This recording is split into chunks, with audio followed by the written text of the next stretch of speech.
ناظرین السلام علیکم۔ اقرا نیوز میں عارف قاسمی آپ کا خیر مقدم کرتا ہے۔ پہلے آج کی ہیڈ لائنز ملاحظہ فرمائیے۔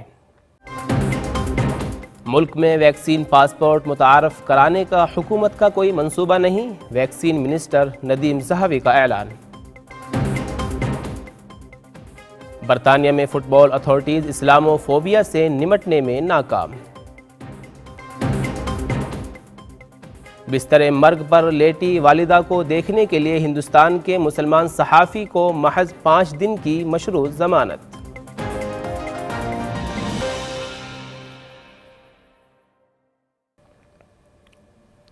آئیے اب چلتے ہیں خبروں کی تفصیلات کی جانب۔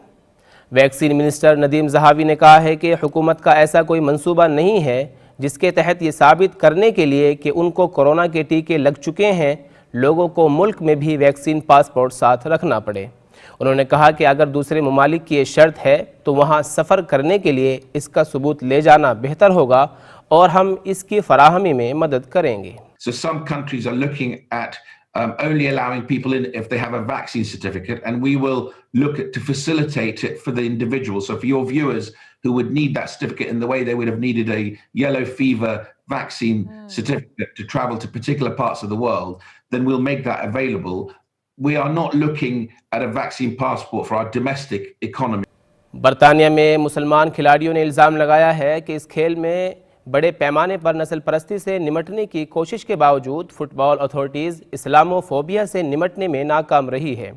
یہ حقائق برمنگھم سٹی یونیورسٹی اور نوٹنگھم ٹرینٹ یونیورسٹی کے ذریعے کرائے گئے اپنی نوعیت کے سب سے پہلے جائزے میں سامنے آئے ہیں، جس میں 40 مسلمان مرد اور خواتین کھلاڑیوں نے اپنے اپنے تجربات بیان کیے ہیں اور بتایا ہے کہ انہیں مداحوں اپنی ہی ٹیم کے کھلاڑیوں اور مخالفین کی نفرتوں کا کتنا سامنا کرنا پڑتا ہے۔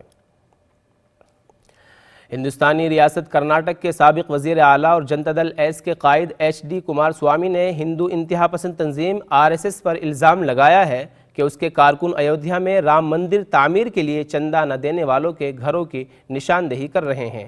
سلسلے وار ٹویٹ کرتے ہوئے JDS کے لیڈر نے RSS کی اس حرکت کا موازنہ جرمنی میں نازیوں کے طریقہ کار سے کیا ہے۔ تاہم RSS نے الزامات کی تردید کرتے ہوئے کہا کہ اس کا جواب دینا مناسب نہیں ہے۔ آل انڈیا مسلم پرسنل لا بورڈ کے صدر مولانا سید محمد رابع حسنی ندوی نے مسلمانان ہند کو مشکل حالات سے پریشان نہ ہونے اور داعیانہ کردار اپنانے کا مشورہ دیا ہے۔ مولانا نے کہا کہ مسلمانوں کی تاریخ بتاتی ہے کہ وہ متعدد مرتبہ اس سے بھی زیادہ سخت حالات سے گزر چکے ہیں۔ مولانا رابع نے یہ بات بورڈ کے سوشل میڈیا ڈیسک کی جانب سے جاری ہونے والے 15 روزہ آن لائن خطبات سلسلہ دعوت فکر و عمل کا آغاز کرتے ہوئے کہی۔ مولانا نے حکمت و تدبیر سے کام کی اہمیت و ضرورت پر زور دیتے ہوئے کہا کہ ملک کے ہر ایک فرد تک حق کا پیغام پہنچایا جانا چاہیے اور ہمیں داعیانہ کردار کے ساتھ زندگی گزارنا چاہیے۔ یہ ہمارا دینی اور ایمانی فریضہ ہے، وقت اور حالات کا اہم تقاضا بھی۔ ہندوستانی سپریم کورٹ نے صوبہ کیرل کے مسلمان صحافی صدیق کپلان کو بستر مرگ پر لیٹی اپنی 90 سالہ والدہ سے ملاقات کرنے کے لیے محض 5 دن کی مشروط ضمانت دی ہے اور اس دوران انہیں یا ان کے وکیل کو میڈیا سے بات کرنے کی اجازت نہیں ہے۔ صدیق اور دیگر 3 مسلمانوں کو اتر پردیش کے ہاتھرس شہر میں 20 اکتوبر 2020 کو گرفتار کیا گیا تھا، جہاں وہ نام نہاد اعلیٰ ذات کے ہندوؤں کے ہاتھوں ایک دلت لڑکی کی اجتماعی آبروریزی اور اذیتیں دے کر اسے قتل کیے جانے کے واقعے کی رپورٹنگ کے لیے گئے تھے۔ سوشل میڈیا پر صدیق کپلان کے مقدمے کا موازنہ بدنام زمانہ اسلاموفوب ارنب گوسوامی کے کیس سے کیا جا رہا ہے، جسے نہایت سنجیدہ نوعیت کی بے ضابطگیوں کے باوجود ضمانت بھی ملی ہوئی ہے اور اپنے ریپبلک ٹی وی پر مسلسل اشتعال انگیزی جاری رکھنے کی آزادی بھی ملی ہوئی ہے۔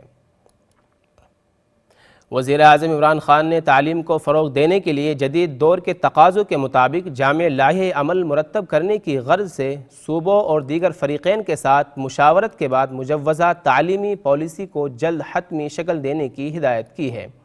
اسلام آباد میں تعلیم کے فروغ، نظام تعلیم میں ٹیکنالوجی کے استعمال اور ہنرمندی کی تعلیم کے حوالے سے ایک اجلاس کی صدارت سے خطاب کرتے ہوئے وزیر اعظم نے ملک میں تعلیم کے فروغ کے لیے ہر ممکن اقدام کرنے کے عزم کا اعادہ کرتے ہوئے کہا کہ تعلیم حکومت کی اولین ترجیح ہے۔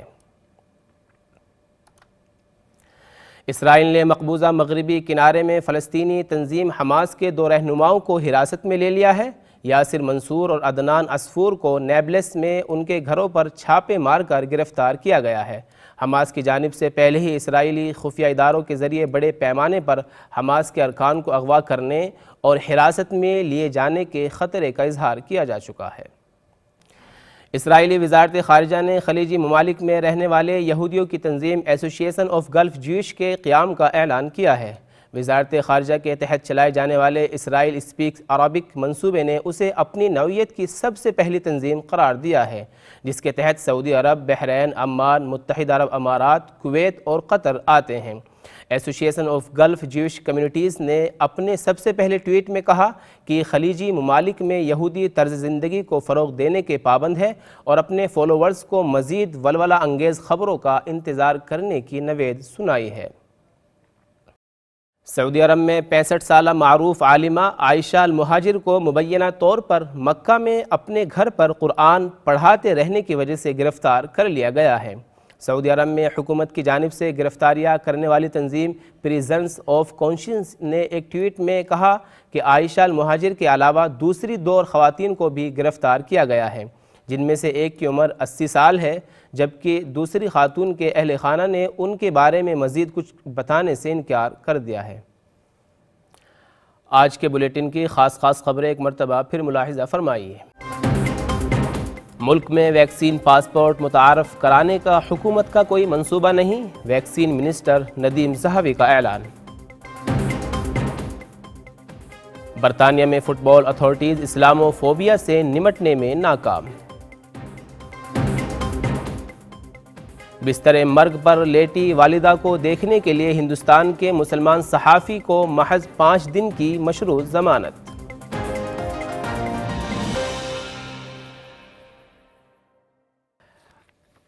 اب خبروں کا وقت ختم ہوا چاہتا ہے، اگلے بلیٹن تک اجازت دیجیے، اللہ حافظ۔